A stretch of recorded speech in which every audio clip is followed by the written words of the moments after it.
YSM news కి స్వాగతం.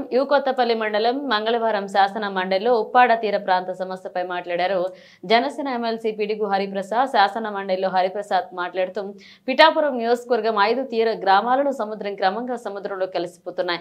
1989 నుంచి సముద్రం 1.3 మీటర్ల సముద్రం గ్రామాలు నాశనం చేసుకుంటూ ముందుకు వస్తుంది. 13 కిలోమీటర్ల విస్తీర్ణం కలిగిన గ్రామాలు క్రమేపీ సముద్రంలో కలిసిపోతున్నాయి. సముద్ర కోత నివారణకు జాతీయ తీర ప్రాంత అభివృద్ధి సంస్థ 230 కోట్ల రూపాయల వ్యయంతో టెల్ట్రా వాల్ నిర్మాణం చేపట్టాలని గతంలో సూచించింది.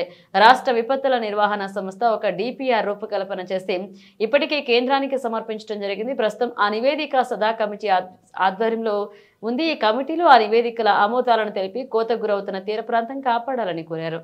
నేమం, సుబ్బవరం, ఉప్పాడ, అమీనాబాద్, కొమరగిరి గ్రామాలు సముద్రంలో క్రమంగా కలిసిపోతున్నాయి అధ్యక్ష.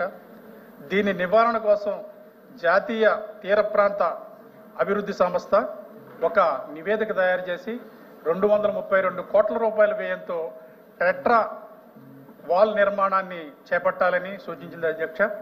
ఈ మేరకు మన రాష్ట్ర విపత్తుల నిర్వహణ సంస్థ ఒక డిపిఆర్ రూపకల్పన చేసి కేంద్రానికి సమర్పించింది.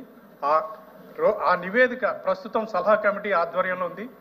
ఈ కమిటీ దీని ఆమోదాన్ని తొందరగా తెలిపి ఆ గ్రామాలను రక్షించవలసిందిగా మీ ద్వారా ప్రభుత్వానికి విజ్ఞప్తి చేస్తున్నారు అధ్యక్ష.